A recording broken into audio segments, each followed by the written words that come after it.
Repetition को avoid करने के लिए हम किसका यूज करेंगे? आप तो एक ग्रुप के बारे में बताना चाहते हो बिना उनका नाम लिए, ये रिश्ता ही बताएंगे। देखिए, ईदर और नीदर ये दोनों यूज होते हैं दो के लिए, क्योंकि माई सेल्फ आपको नीचे भी मिलेगा लेकिन वो अलग है। तो दोस्तों आज हम करेंगे इंग्लिश ग्रामर का एक और टॉपिक जो है प्रोनाउन। प्रोनाउन का मतलब होता है प्रोनाउन, यानी कि नाउन की जगह पर जिसका इस्तेमाल किया जा सके। तो स्पीकिंग में इसका यूज कैसे होता है? जब भी हम किसी के बारे में बात करते हैं, फॉर एग्जाम्पल अगर मैं कहूं Amit is a good boy, Amit एक अच्छा लड़का है। अमित हैज 2 सिबलिंग्स, अमित के 2 भाई बहन हैं। और अमित लिव्स इन दिल्ली, और अमित कहाँ रहता है? दिल्ली में रहता है। तो सुनने वाले को बार बार अमित सुन के थोड़ी सी इरिटेशन होगी और वो इधर उधर देखने लगेगा कि यार कैसे पीछा छुड़ाऊं, ये इतनी बोरिंग बात कर रहा है। तो किसी भी चीज की रिपीटिशन को अवॉइड करने के लिए हम किसका यूज करेंगे? हम यूज करेंगे प्रोनाउन का। तो इनको एग्जाम्पल के साथ हम बिल्कुल प्यार से समझेंगे। जो स्कूल के बच्चे हैं उनके लिए ये बहुत इंपॉर्टेंट है, और जो स्पीकिंग सीखना चाहते हैं उनके लिए इनका यूज समझना बहुत इंपॉर्टेंट है। तो सभी के लिए इंपॉर्टेंट टॉपिक है, तो शुरू करते हैं। प्रोनाउन 9 टाइप के होंगे। 9 टाइप से बाहर अगर कोई भी टाइप आपको आए तो वो आपके इतना काम नहीं आएगा। 9 टाइप तक रहोगे तो आपके सभी काम हो जाएंगे। देखिए, सबसे पहला होता है पर्सनल प्रोनाउन, और सबसे ज्यादा प्रोनाउन यूज यही होते हैं, जैसे आई, मैं, वी, हम, यू, तुम, दे, वे, ही, वह, शी भी वह यानी फीमेल के लिए, और इट यानी नॉन लिविंग के लिए, या कोई पेड़ पक्षी, इन सब के लिए हम किसका यूज करेंगे? इट का यूज करेंगे। देखिए एग्जाम्पल देता हूं आई का। इसका एग्जाम्पल है आई एम स्टडिंग, मैं पढ़ रहा हूं। तो इसकी जगह अगर मैं कहूं सतेंद्र इज स्टडिंग, कि सतेंद्र पढ़ रहा है, कितना सुनने में अजीब लगता है। तो ये प्रोनाउन कितने इंपॉर्टेंट हैं, इनके बिना तो भाषा बन ही नहीं पाएगी। तो आई एम स्टडिंग हो गया। फिर है दे आर लाफिंग। तो मान लीजिए कुछ बच्चों का ग्रुप है और आपको ये बताना है कि वे हंस रहे हैं, और उस ग्रुप में मान लीजिए 4 या 5 बच्चे हैं। आपको सभी के नाम पता हैं, लेकिन क्या आप ये कहोगे Shyam is laughing, Hari is laughing, Sita is laughing? नहीं ना, आप तो एक ग्रुप के बारे में बताना चाहते हो बिना उनका नाम लिए। तो आप क्या कहोगे? दे आर लाफिंग, वे हंस रहे हैं। तो इसी तरह ये बाकी के जितने भी प्रोनाउन हैं ये यूज होते हैं कोई भी रेपिटेशन को अवॉइड करने के लिए और किसी के बारे में जानकारी देने के लिए। फिर है इंटेरोगेटिव। इंटेरोगेटिव मतलब सवाल पूछना। देखिए, हु कौन, हुम किसका या किसके लिए, हुज किसका, विच कौन सा, व्हाट क्या। तो अगर व्हाट, विच, हुज, हुम, हु ये सभी सवाल आप करते हो तो जाहिर सी बात है आप कुछ ना कुछ पूछ रहे हो कि वो कौन है, वह क्या है। तो किसी भी डायरेक्ट चीज को पूछने के लिए कोई सवाल बनाओगे तो इनका इस्तेमाल करना ही पड़ेगा आपको। जैसे हुज बुक इज दिस। तो मान लीजिए अगर आपको कोई किताब के बारे में पूछना हो कि यह किताब किसकी है, तो आप क्या पूछोगे? हुज बुक इज दिस, कि यह किताब किसकी है। नेक्स्ट एग्जाम्पल है हु स्टोल माई पर्स, कि मेरा पर्स किसने चुराया। तो जब आप किसी व्यक्ति के बारे में पूछना चाह रहे हो, कोई चीज के बारे में पूछना चाह रहे हो, तो आप क्या लगाएंगे? ये इंटेरोगेटिव प्रोनाउंस लगाएंगे। नेक्स्ट है रिलेटिव। तो रिलेटिव प्रोनाउन कौन से होते हैं? रिलेटिव तो रिश्तेदार भी होते हैं, तो ये रिश्ता ही बताएंगे। देखिए, हु, हुम, दैट और विच। तो इसमें ये पहले रिश्ता बताएंगे कि भाई किसने वो काम किया है, वो कौन है। जैसे आई नो द बॉय, मैं उस लड़के को जानता हूं। किस लड़के को? हु अब्यूज्ड यू, जिसने तुम्हें गाली दी। मैं उस लड़के को जानता हूं जिसने तुम्हें गाली दी। तो पता लग गया ना, जिसने। तो ये जिसने का यूज करने के लिए आपको हु का यूज करना ही पड़ेगा। Next, he broke my pen, उसने मेरा पेन तोड़ दिया। विच, कौन सा पेन? जो आई बॉट येस्टरडे, जो मैंने कल खरीदा था। तो कई बार आप कोई खिलौना खरीदते हैं लेकिन कोई पड़ोस का लड़का उसको तोड़ देता है, तो घर पे जाके आप क्या कहेंगे कि ही ब्रोक माई डॉल। कौन सी doll? Which you gifted me yesterday, जो आपने मुझे कल गिफ्ट की थी मेरे बर्थडे पे। सो फ्रेंड्स, नेक्स्ट है हमारा डिस्ट्रीब्यूटिव प्रोनाउन, जिसमें एक डिस्ट्रीब्यूशन होता है एक या एक से ज्यादा बंदों के बीच में, लेकिन हम हर किसी के ऊपर पॉइंट करते हैं। For example, either of you can win today, कि तुम दोनों में से कोई भी जीत सकता है आज।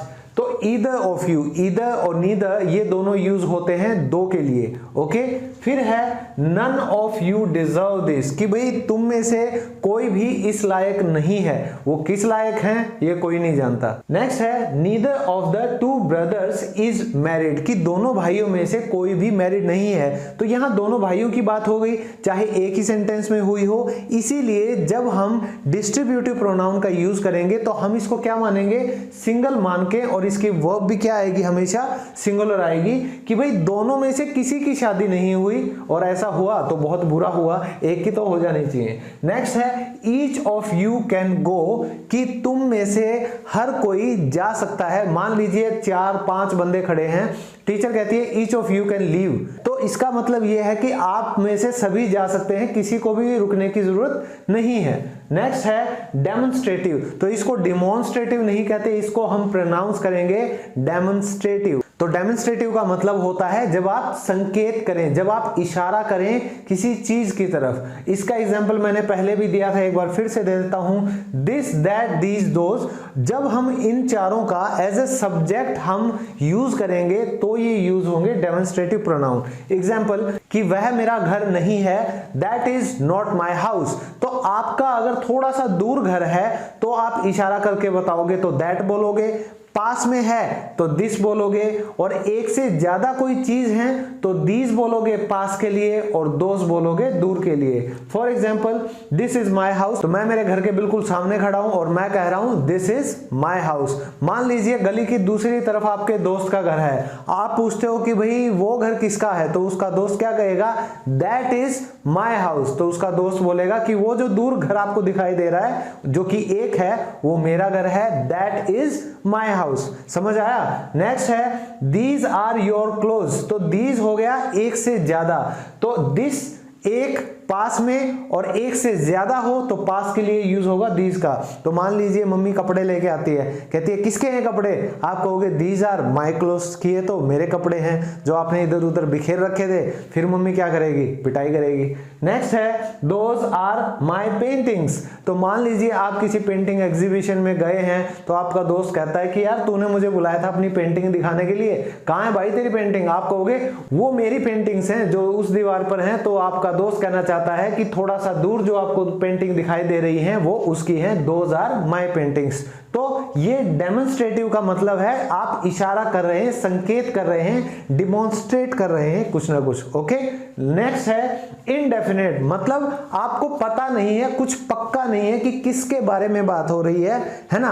कोई ग्रुप होता है उसमें से किसी ने चोरी कर ली तो आप क्या कहोगे, भाई किसी ने तो चोरी की है। तो ये जो किसी ने है ना, यही हमारा क्या है, इनडेफिनेट। जब आपको बोलना भी है कि भाई तुम में से ही वो है एक कोई जिसने ये काम किया है, ठीक है ना। जैसे क्लासरूम में किसी ने कांच का शीशा तोड़ दिया, तो किसी ने पंखे की ना ब्लेड्स को मोड़कर नीचे कर दिया। तो क्लास में कई बार ऐसा हो जाता है जब लास्ट डे हो स्कूल का, तो ये चीजें बहुत नॉर्मल हैं। तो ये कौन से प्रोनाउन होते हैं, वन, नन, सम, एनी, समबडी, एनीबडी, नोबडी, मतलब जिसके बारे में पता ना हो लेकिन करना है कि हाँ भाई किसी ने तो ये काम किया है। जिसके बारे में नहीं पता तो वो हमारा इनडेफिनेट।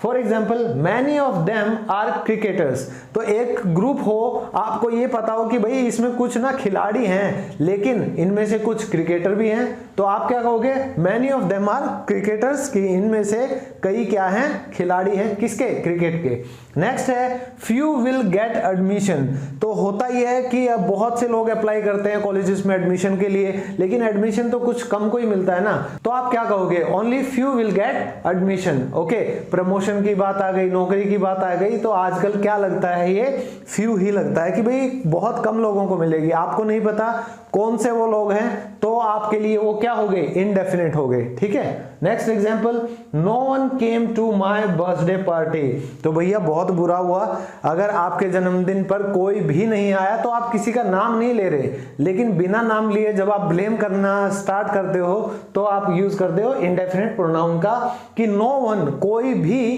क्या हुआ, नहीं आया, कहां, मेरे जन्मदिन की पार्टी में। फिर है सम विन एंड सम लूज, कि भाई कुछ जीतते हैं और कुछ हारते हैं। कुछ लोग जीत जाते हैं, जो अच्छा मेहनत का काम करेंगे वो जीत जाएंगे, और जो आलसी बन के पड़े रहेंगे वो हार जाएंगे। लेकिन मेरा विश्वास है आप सभी मेहनत करने वाले हो, तो अगले जो 3 प्रोनाउन है वो भी जरूर देखोगे। तो नेक्स्ट है हमारा रिफ्लेक्सिव प्रोनाउन। रिफ्लेक्सिव का मतलब होता है अपना रिफ्लेक्शन, यानी कि जिसका प्रभाव सीधा आप पर पड़े, यानी सब्जेक्ट पर पड़े, उसको हम कहेंगे रिफ्लेक्सिव प्रोनाउन। इसका हिंदी में अगर मैं कहूं तो क्या मतलब निकलेगा? अपने आप। देखिए, my self, her self, our self और योर सेल्फ। कई बार कहते हैं ना कि ये काम मैं खुद कर लूंगा, I will do this work my self, तो ये वही वाला माई सेल्फ है, क्योंकि माई सेल्फ आपको नीचे भी मिलेगा लेकिन वो अलग है। तो ये जो माई सेल्फ है ये कहां आएगा? ये आएगा ऑब्जेक्ट की जगह, और इसका प्रभाव किस पे पड़ेगा? सीधा सीधा जो करता है यानी कि जो सब्जेक्ट है उसके ऊपर। एग्जाम्पल देखिए, आई हर्ट माई सेल्फ, कि भाई मैंने चोट पहुंचाई, किसको? खुद को।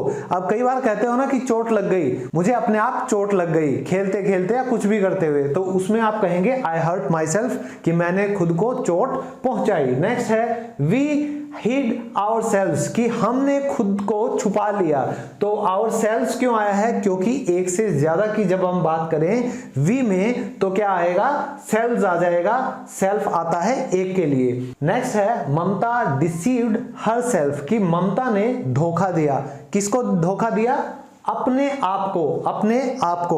तो भाई अपने आप को धोखा मत दो, दूसरों को भी मत दो। धोखा तो शब्द है, इसको डिक्शनरी से ही हटा दो, अच्छे बनो। You can go home your self, कि तुम अपने आप घर जा सकते हो। जब छोटा बच्चा कहता है ना रात को अंधेरे में कि मुझे डर लग रहा है, मुझे नहीं जाना, तो आप उन्हें कहें कि you can go home your self, you can do it your self, कि तुम अपने आप ये चीज कर सकते हो, आप इस चीज के काबिल हो, उनमें जोश भरो। रेसिप्रोकल प्रोनाउन, तो ये जो रेसिप्रोकल प्रोनाउन है ये रेसिप्रोकेट करता है एक दूसरे को, यानी जब दो की बात करेंगे तो ईच अदर हम बोलेंगे, और दो से ज्यादा हो तो उसको बोलेंगे वन अनदर। इसका हिंदी में कहते हैं ना हम, एक दूसरे का साथ दो, एक दूसरे से बात करो, एक दूसरे से लड़ाई मत करो, ठीक है? तो ये वही वाला एग्जाम्पल देखिए, the boys helped one another, कि जो लड़के थे उन्होंने आपस में एक दूसरे की क्या की? हेल्प की। नेक्स्ट है do you know each other, क्या तुम एक दूसरे को जानते हो? तो एक दूसरे को ईच अदर आएगा, मतलब दो बंदों की बात हो रही है, दो से ज्यादा की बात हो वहां पे आप कहेंगे वन अनदर, कि भाई लड़कों ने एक दूसरे की मदद की, तो हमें भी एक दूसरे की मदद करनी चाहिए। तो जैसे मैं आपकी मदद कर रहा हूं पढ़ा के, उसी तरह आप भी मेरी मदद कर सकते हैं अपना आशीर्वाद देकर, और अगर आप मुझसे छोटे हैं तो अपना प्यार देकर। ओके, लास्ट है हमारा एम्फेटिक। एम्फेटिक होता है दबाव देना किसी चीज के ऊपर, ठीक है? जोर देना, किसी बात के ऊपर जोर डालकर बोलना, जैसे my self, your self, him self, her self. तो इसमें क्या आ जाएगा? इसमें अपने आप था, इसमें आ जाएगा खुद। क्या आ जाएगा? खुद। एक तो आप सिंपल कहो I can do this work, कि मैं यह काम कर सकता हूं, या आप कहते हो I myself can do this work, कि मैं खुद ये काम कर सकता हूं, मुझे किसी की मदद की जरूरत नहीं है। तो देखिए, she her self is responsible for this, कि वह खुद इस बात के लिए जिम्मेदार है, ठीक है? नेक्स्ट है you your self can study, कि तुम खुद कर सकते हो क्या? पढ़ाई। तो कई बार पेरेंट्स कहते हैं कि सेल्फ स्टडी करके देखो, और सच बताऊं बच्चों, अगर आप स्टूडेंट हैं तो सेल्फ स्टडी से बेटर कोई भी चीज नहीं है। तो सोशल प्लेटफॉर्म पे आपको जितनी भी फ्री चीजें मिलती हैं आप उनको देखो, एनालाइज करो, सेल्फ स्टडी करो, और अपने आप में एक हिम्मत पैदा करो कि yes I myself can do this. Next है आई my self will face her, कि मैं खुद उसका सामना करूंगा। He himself broke the rules, कि उसने खुद क्या किया है? तोड़े हैं क्या? नियम तोड़े हैं। कई बार होता है ना, आप देखते हो किसी को कि यार तू बड़ा कानून झाड़ रहा है, खुद तो तू कानून को फॉलो नहीं करता है ना, ये उनके लिए है। They themselves are to blame, कि वे खुद ही किसके लिए जिम्मेदार हैं, या उनको हम ब्लेम कर सकते हैं। तो कुछ भी कांड हो जाता है तो आप कहते हो ना कि यार तुम खुद जिम्मेदार हो इसके लिए, you yourself are to blame, कि भाई तुम खुद ही जिम्मेदार हो इसके लिए। We ourselves can win the match, कि हम खुद क्या कर सकते हैं, हम मैच जीत सकते हैं। तो आप सब भी इंग्लिश बोल सकते हैं, इंग्लिश को सीख सकते हैं। मैं आप लोगों की मदद करने के लिए हमेशा तैयार हूं। तो इसी उम्मीद के साथ कि आप सब बहुत जल्द बहुत अच्छी इंग्लिश बोलने लगेंगे और सभी इंग्लिश के टॉपिक्स आपके क्लियर करने में मैं आप लोगों की मदद ऐसे ही करता रहूंगा। मिलते हैं आप सबसे नेक्स्ट क्लास में, तब तक के लिए stay fit, stay healthy, bye bye and take care.